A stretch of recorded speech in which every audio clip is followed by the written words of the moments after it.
Let's start today's lesson with a review of organometallic chemistry. This question asks you to show a complete mechanism for the following, so go ahead and pause the video and see if you can diagram the mechanism for this reaction.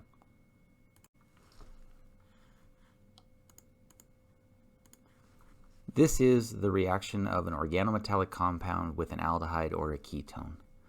Mechanistically, this is a relatively short reaction. The carbon takes its electrons away from the metal, whether it's a Grignard or a terminal alkynide, or in this case an organolithium compound, plugs the electrons into the carbonyl carbon, and those electrons swing up onto the oxygen. The result of that, I'm going to go ahead and, I'll go ahead and draw out the benzene ring again. And we now have is a tetrahedral intermediate, where the oxygen now has a negative charge. And this negative charge on this oxygen is fine because the solution of organometallic compounds is always basic. And then we have a vinyl group coming in right there. And this is where this will stop. If you would like to just show that lithium comes over here and kind of hangs out next to that positive charge, you're welcome to. Nobody really cares. In the next step, we're going to add an acid directly to the reaction. So the final step of the mechanism is the protonation of the alcohol, as this oxide goes out and picks up a hydrogen off of hydronium. You have to add the hydronium in a second step, because if you put acid in the presence of organometallic compounds, those organometallic compounds will ignore the organic reaction you want and just go rip hydrogens off of that acid. So we have to add these in two separate steps. The diethyl ether is just the solvent that we would add to get the first reaction to run. So the oxide goes out and picks up the hydrogen, and our final product shows the benzene ring. That got ugly. Just ignore that little part right there. Connected to a carbon that's got an OH group right there, a hydrogen, and the vinyl group. This is a review from lecture 15B. And just a reminder that aldehydes and ketones are reactive electrophiles at the carbonyl carbon, and we can plug nucleophiles into them. Most of the reactions that we've talked about involving carbonyl chemistry can be classified as nucleophilic acyl substitution. Just like SN1 and SN2 reactions and SNAR, which is aromatic nucleophilic substitution, these nucleophilic acyl substitution reactions are a fundamental type of mechanism, and we're just going to abbreviate this as the SyAc mechanism. The SyAc mechanism involves the 6 steps: protonation, nucleophilic attack, deprotonation, protonation, and internal nucleophilic attack and deprotonation. When you look at the criteria of each of those 6 steps, what happens is 2 of the steps have to occur.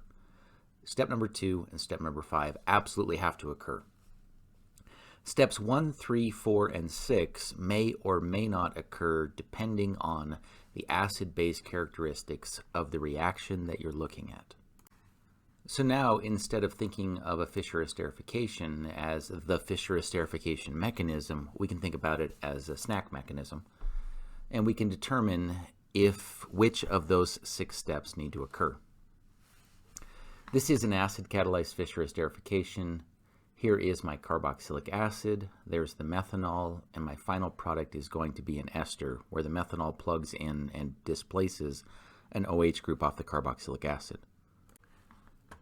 The first step of the mechanism, in any SyAc mechanism, let's go back to the list, is protonation of the carbonyl oxygen if the solution is acidic. If the solution is basic, you skip this first step and jump right to step number 2, which is nucleophilic attack on the carbonyl carbon. Because this Fischer esterification requires that we add sulfuric acid to it, then the solution is acidic. And so step number 1, the protonation of the carbonyl oxygen if the solution is acidic, occurs. Step number 2 is the nucleophilic attack on the carbonyl carbon. In the past, I've tried to show this as just the letter N, but I want to emphasize that the nucleophilic attack involves the carbonyl carbon and will break the carbonyl double bond. Step number 3 tells us that we need to deprotonate that incoming nucleophile if the nucleophile carries a positive charge. The incoming nucleophile was methanol, and once methanol comes in, it does carry a positive charge, so then we deprotonate it, with the conjugate base of whatever acid we started with. Step number 4 tells us that we need to protonate the leaving group. That's what LV stands for. In step 5, if the unprotonated leaving group creates acid-base problems. And this is definitely the hardest step to determine if it needs to occur or if you can skip this step. So what I'm trying to communicate here in this one line of words, let's look at the picture. We've gone step 1 is the protonation, step 2 is the nucleophilic attack on the carbonyl carbon, step 3 is the deprotonation of that incoming nucleophile, and then in step 4, if you can skip step 4, it's because when you try to swing the carbonyl bond back, so notice how we broke the carbonyl bond by pushing the pi bond up onto the oxygen. Eventually we're going to bring that lone pair back down to remake that carbonyl, and that will cause us to eject the leaving group, which in this case is this red hydroxy group. If that leaving group, in this case a hydroxy group, will create acid-base problems, then we need to pre-protonate it. In this case, if you're trying to push a hydroxide off into a solution that has sulfuric acid, that will create an acid-base conflict. You cannot have a strong base leaving group in an acidic solution.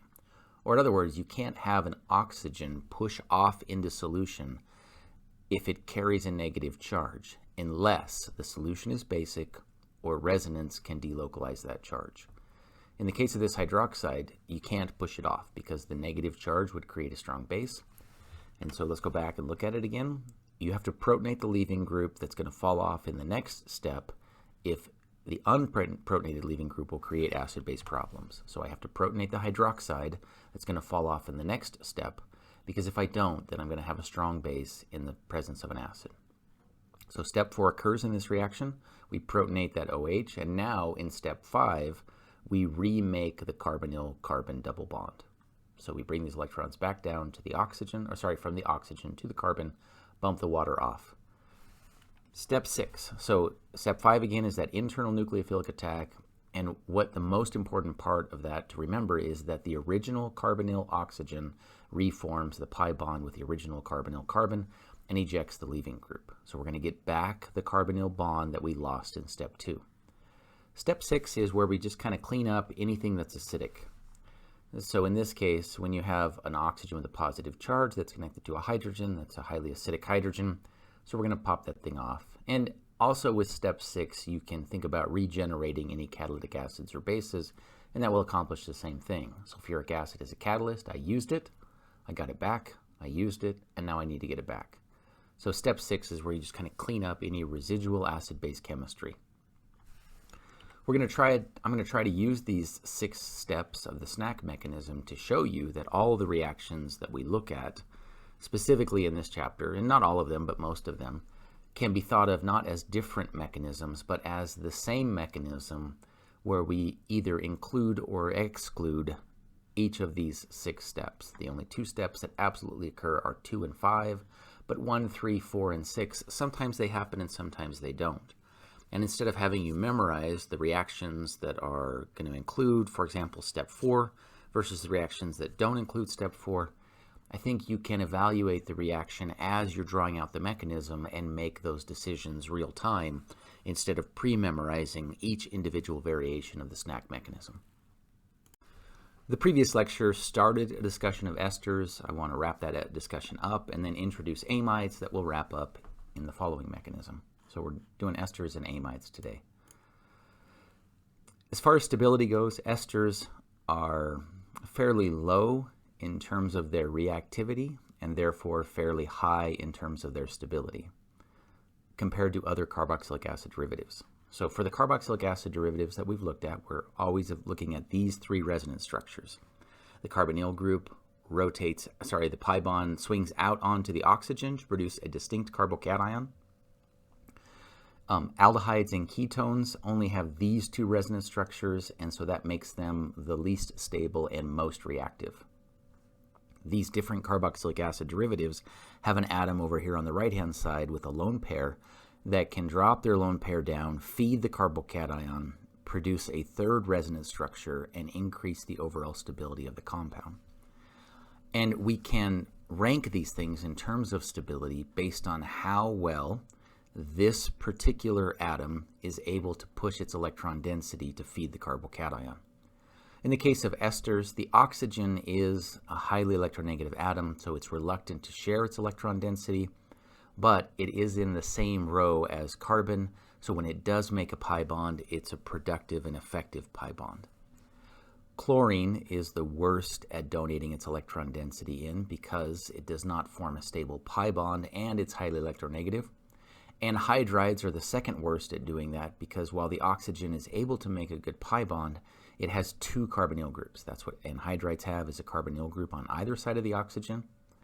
Carboxylic acids and esters are very similar, but esters are slightly more stable because in an ester there's typically an alkyl group here.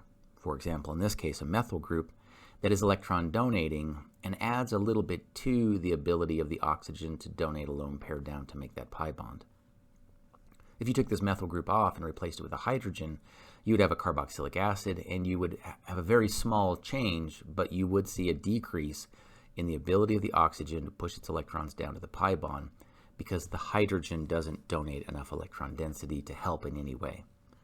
So in terms of reactivity, aldehydes and ketones are at the top, acyl chlorides and then anhydrides are the highest of the carboxylic acid derivatives. And then in the list of carboxylic acids that we're familiar with, carboxylic acids are next and esters are just a half step behind them because of the ability of these alkyl groups to facilitate this third resonance structure a little bit more than a hydrogen. While I'm on the topic of third resonance structures, we may as well talk about amides. Amides have a nitrogen here at the adjacent position, so they are carboxylic acid derivatives as well and therefore have the third resonance structure. The third resonance structure involves a nitrogen donating its lone pairs down to form a carbon-nitrogen double bond. Nitrogen is less electronegative than oxygen and also in the same row of the periodic table as carbon. This means that the nitrogen is better able to donate its electrons, and the pi bond that it forms is effective because the two atoms are in the same row of the periodic table. So how much stability does this third resonance structure impart? Well, of all the carboxylic acid derivatives we've looked at so far, amides, which is a carbonyl group adjacent to a nitrogen, are the most stable of those carboxylic acid derivatives because the nitrogen can so effectively donate its lone pair to make this pi bond and feed the carbocation. So of the carboxylic acid derivatives that we've looked at so far, amides are going to be the most stable and the least reactive. Back to esters. I want to show you two different reactions where we can take esters and turn them into alcohols. The first reaction will involve the conversion of an ester into a tertiary alcohol. Notice that this ester right here is going to react with a Grignard reagent or any organometallic compound, and it will end up producing an alcohol that's connected to 3 R groups. So this is the nature of the tertiary alcohol. Notice that during the course of the chemical reaction, the methoxide gets lost and knocked off. The mechanism for this reaction starts off with a SyAc mechanism.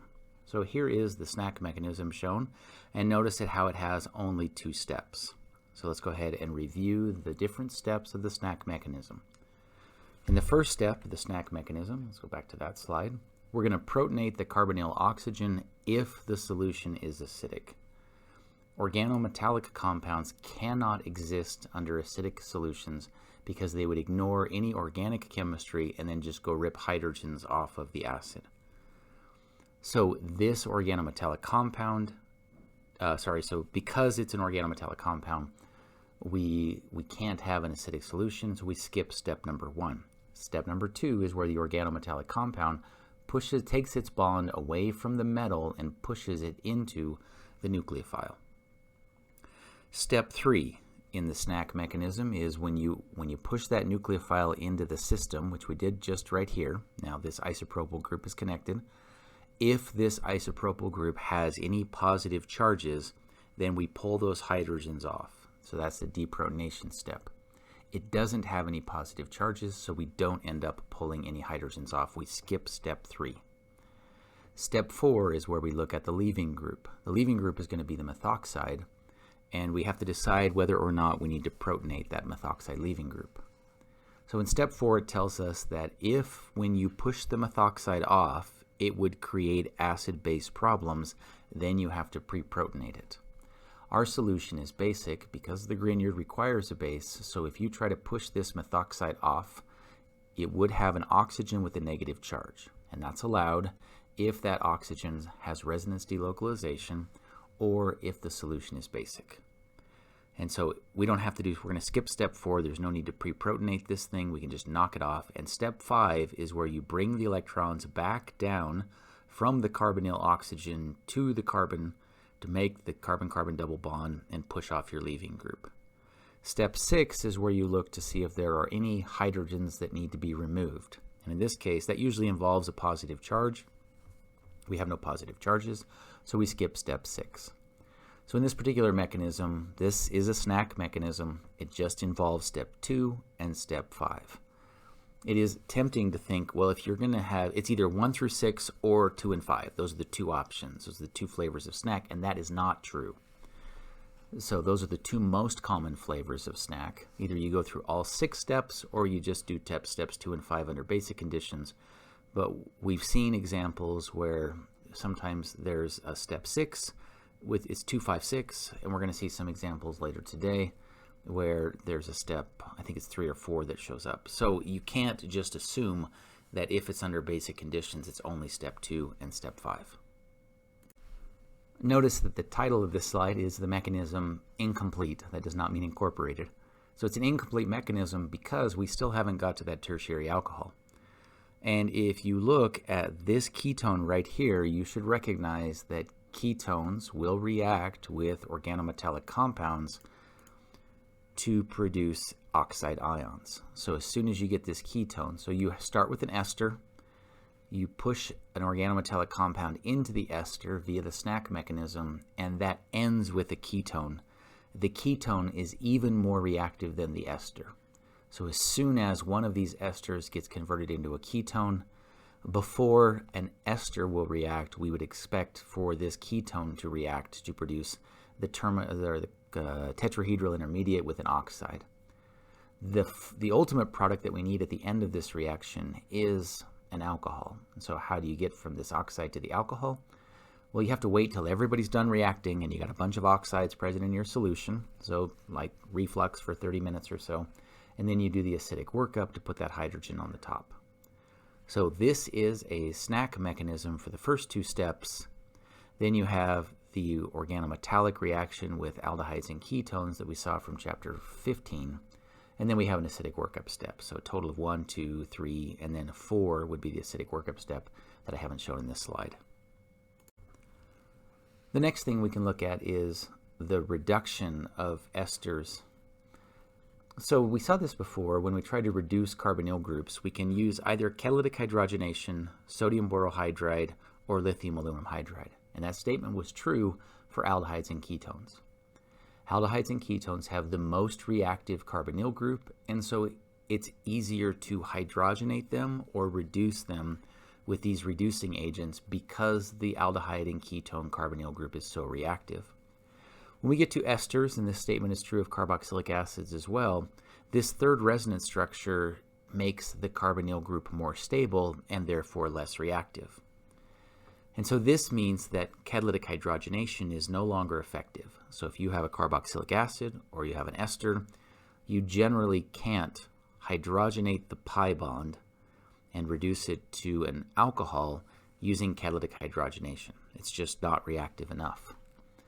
And we also saw with carboxylic acids in a previous chapter that you cannot reduce carboxylic acids using sodium borohydride. Esters are similar, so really we're just going to use lithium aluminum hydride on this. The mechanism for the lithium aluminum hydride reduction of esters will end up producing primary alcohols. Organometallic compounds will end up making tertiary alcohols out of esters. Lithium aluminum hydride will convert esters to primary alcohols. That mechanism is a SyAc mechanism for a couple of steps, and then we end up forming an aldehyde, and from there we just carry on the aldehyde chemistry that we saw in a previous chapter. So here is the SyAc mechanism. Under the conditions where lithium aluminum hydride is stable, they have to be in basic solution. So when the solution is basic, we skip step 1, which is the step where we might have protonated the carbonyl oxygen. So we don't protonate the carbonyl oxygen. We skip step 1 because the solution is basic. Step 2 is a step that you can't skip. So we bring a nucleophile, the hydride in this case, plug it into the carbon. These electrons push out on to make the oxide. Step 3, if the nucleophile, which is the hydrogen that I just brought in, carries a positive charge, then we need to deprotonate it in step 3. It does not carry a positive charge, so we skip step 3. Step 4, if the leaving group that I'm trying to push off creates acid-base problems, then we need to protonate it in step 4 before we knock it off. In this case, the solution is basic, and I'm going to push off a methoxide, and you can push a base methoxide into a solution that's already basic without a problem. So I skip step 4. Step 5 is where we take the electrons down from the oxide to reform the carbonyl bond, and we push off our leaving group. Step 6 is where we evaluate any acidic hydrogens that might exist on the compound, and this aldehyde has no acidic hydrogens. And so the SyAc mechanism is done. But what you have done is make a more reactive carbonyl group. So remember that the ester carbonyl group is less reactive. The aldehyde carbonyl group is the most reactive, so there's no way to stop this next series of chemical reactions. The aluminum hydride will continue to react with the aldehyde in a mechanism that we saw in chapter 16, I believe, pushes it in to produce the oxide. This oxide wants to go pick up a hydrogen, but we keep hydrogens away from lithium aluminum hydride because it's too reactive. So while it's waiting to pick up a hydrogen, it just plugs into the aluminum and just kind of stalls out there until you add in hydrogens in a subsequent step. So this one we do a water workup, and somebody asked me the other day, could you do an acidic workup? And actually I don't see why not. But the textbook specifies a water workup, and I've not done a lithium aluminum hydride reduction in the laboratory, so I'm going to go ahead and stick with the textbook and just show a water workup, but I wouldn't be opposed to doing a very careful acidic workup here. If you add too much acid, you're going to cause this to over-protonate, and then it would fall off as a water, and you'd have a carbocation that would make a mess. So that might be one of the reasons why they tend to show water workup here. I'm using D2O, just not because D2O is required or even that important. It just allows me to see that the hydrogen on the oxygen comes from the second step, and the hydrogens on the carbon come from the first step. So it's just a way of me labeling the hydrogens to make sure that I emphasize which hydrogens come from where. So that's the mechanism. It's got 2 steps of SyAc, and then it falls down into a mechanism that we looked at before. And that is true of both of these reactions for esters that we've looked at today. So converting esters into tertiary alcohols using organometallic compounds is a 2,5 SyAc, followed by aldehyde or ketone chemistry from previous lectures. And then this lithium aluminum hydride reduction of esters is another step 2, step 5 SyAc, followed by chemistry that we've seen in previous chapters. Now let's bridge between esters and amides by talking about the conversion of esters into amides. So here's an ester. I'm going to react it with an amine. So amine is what you call a nitrogen that's not adjacent to a carbonyl group. Amide is a carboxylic acid derivative where you have a carbonyl group adjacent to the nitrogen. Energetically, this is downhill because the ester is a higher energy state than the amide, so this is a relatively simple reaction to get to occur. The mechanism for this reaction is SyAc. And so just to review the SyAc steps, the next slide has that mechanism, but I would encourage you to pause the video and see if you can diagram the mechanism just using the rules of SyAc. Let's see how you did. Okay, generally speaking, amines require basic solution. Secondary amines especially. Primary amines will sometimes work in an acidic environment, but secondary amines typically require a basic solution because the amines themselves are bases. So under basic conditions, we're going to skip step 1. We do not protonate the carbonyl oxygen if the solution is basic. Step 2 is where the nucleophile pushes directly into the carbonyl carbon, breaks the electrons out onto the oxygen to produce the tetrahedral intermediate with the oxide ion. Step 3, if the incoming nucleophile carries a positive charge, then we deprotonate it in step 3. So yes, step 3 occurs in this reaction. Step 4 is the leaving group evaluation. So I'm going to end up pushing ethoxide off as a leaving group. That ethoxide is an oxygen that carries a negative charge. The negative charge is okay because the solution is basic, so I skip step 4 and I jump to step 5 where I just reform the carbonyl group, push off my leaving group, and end up with my final product. Step 6 is where you go through and clean up any additional hydrogens that are acidic, and there are none. So this is a 2, 3, 5 SyAc mechanism. The reason that we have to run this under basic conditions is if you add acid to this reaction, then this nitrogen will pick that hydrogen up and become a positive charge. This carbon also carries a partial positive charge, so if you try to push a nitrogen that is part of a positively charged molecule into a carbon that carries a partial positive charge, you'll end up with charge-charge repulsion. So protonating the nitrogen is kind of gumming up your nucleophile. It makes it sluggish. And finally, the ethoxide that kicks off right here is a strong base. And that ethoxide will ultimately come over and rip the hydrogen off of this dimethylamine that has picked up this hydrogen. So after this nitrogen picks up the hydrogen, it would be really quick that the ethoxide would come over and pull that hydrogen off. So you might ask, well, why not just show ethoxide pulling the hydrogen off in this step? And that's absolutely fair to do. Even though the ethoxide is formed later in the chemical reaction, as soon as one chemical reaction has occurred, then you have ethoxide present in solution. So if you want to use ethoxide here and just say, hey, I'm showing the second chemical reaction that occurs, that's absolutely fine. The nomenclature of amides. We're going to pretend that they're carboxylic acids. And so if this was a carboxylic acid, it would be a 2-carbon carboxylic acid, and you would call that ethanoic acid or acetic acid. If it has an O, we drop the O. If it doesn't, you just drop the ic acid and you replace it with amide. So ethanoic acid would become ethan amide, and acetic acid would become acetamide, so acetamide. Benzoic acid becomes benzamide, and benzoic acid becomes benzamide. The one thing that's different about amides is you can connect alkyl groups to the nitrogen. And so you just specify what those various alkyl groups are, if there are any, and put them in alphabetic order, and you preface that they're coming off the nitrogen with this italicized capital N. We've actually seen this before with NBS as a reagent, which stands for N-bromosuccinimide. N-bromosuccinimide has a bromine attached to the nitrogen of succinimide. And so this is just a more formal way of introducing you to that nomenclature. Now that we've seen most of the carboxylic acid derivatives, let's go ahead and talk about priorities associated with them. Carboxylic acids have the highest priority of any of the carboxylic acid derivatives. And then the order is not alphabetic. This is a joke. If I pick the right letters, I can make this alphabetical, but you can do that with anything. So the truth is that I don't understand rhyme or reason for how they came up with the priorities of these ones. It does go oxygen, oxygen, halogen, nitrogen, nitrogen. So that's usually kind of the way I keep that straight. So it's carboxylic acid, and then oxygen, oxygen, then the halogen, then the nitrogen, nitrogen. So maybe that's helpful.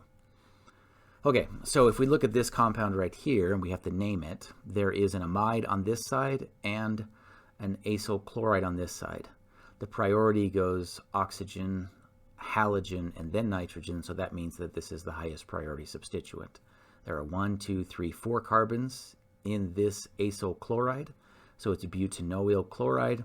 At the 1, 2, 3, 4th carbon is an oxo group and an amino group. So as a substituent, the amide becomes an amino-oxo. Here we have a carboxylic acid and an ester. Carboxylic acids are higher priority than ester. So this is the one that dictates the parent chain. This is another butanoic acid. At the 4 position of the butanoic acid is my ester, but because it's not the parent chain, I treat it as 2 substituents, an oxo and a methoxy. It's probably worth modifying this slide to show actually a more useful way of helping students remember this. The order is oxygen, oxygen, oxygen, then the chlorine, then the nitrogen, nitrogen compounds. This still requires you to differentiate within those groups, but at least this gives you kind of a framework with which to memorize the priorities. A final comment on amides for this particular lecture, and this has to do with this third resonance structure. So of the different carboxylic acid derivatives that we've looked at so far, amides are the most stable, and that means that this third resonance structure has contributed the most compared to any other carboxylic acid derivative. One of the interesting features, though, of this third resonance structure is the change in geometry. So this nitrogen over here has 1, 2, 3, 4 electron groups. And if you were to ask a student in general chemistry what is the geometry when something has 4 electron groups, they would hopefully tell you that it is tetrahedral. Tetrahedral geometry produces bond angles of 109.5 degrees. If you then said, well, what if the atom has 3 electron groups, 1, 2, 3, what would the geometry be? And hopefully the answer that they would give you would be trigonal planar. And the bond angles of trigonal planar are 120 degrees.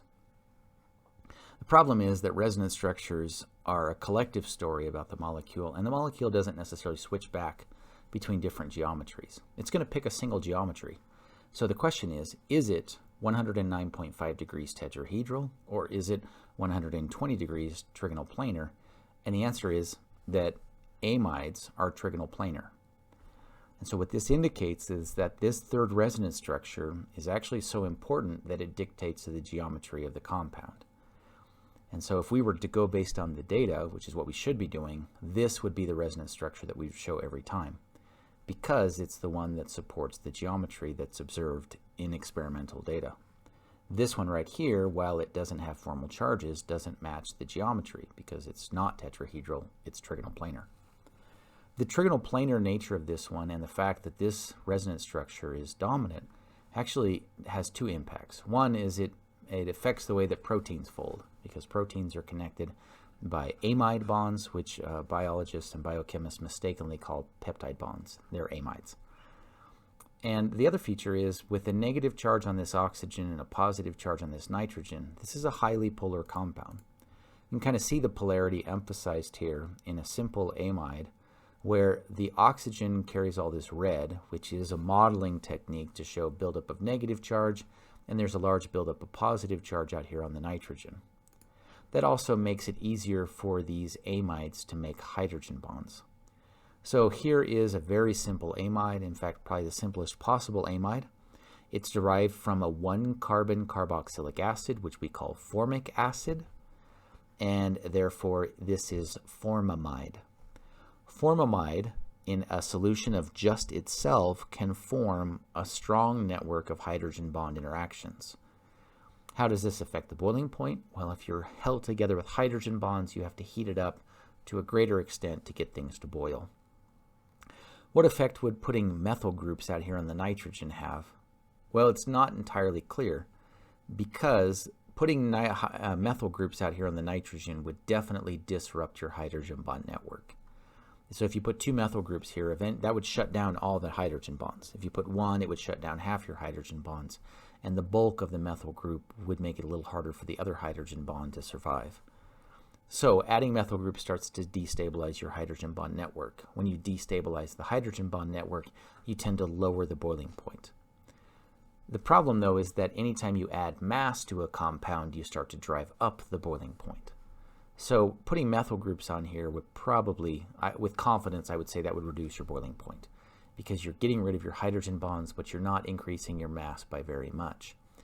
If instead of a methyl group you were to add, let's say, a heptyl group with 7 carbons, even though that would wipe out your hydrogen bonds at this position, I would expect that those additional 7 carbons would increase the boiling point because of the extra mass and the dispersion force interactions. So it's not always entirely clear what effect your N-alkylation is going to have on hydrogen, on your boiling point, but when you add alkyl groups here, you definitely disrupt the hydrogen bond network. So let's review what this lecture contained. I introduced you to the SyAc mechanism officially. In future semesters, I'm definitely going to introduce this mechanism much earlier in this semester.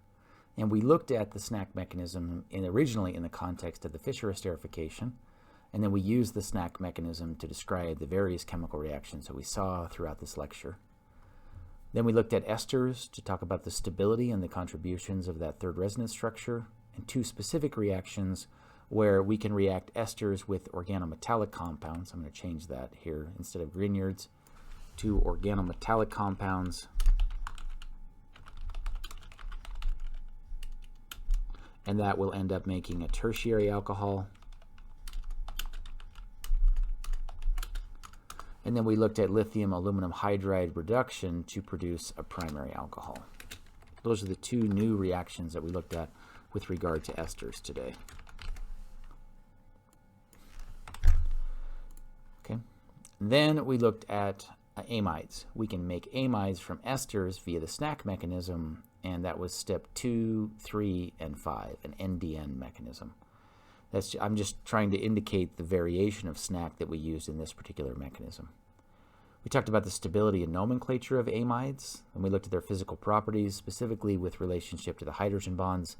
And then finally, you now have a full introduction to carboxylic acid derivative nomenclature.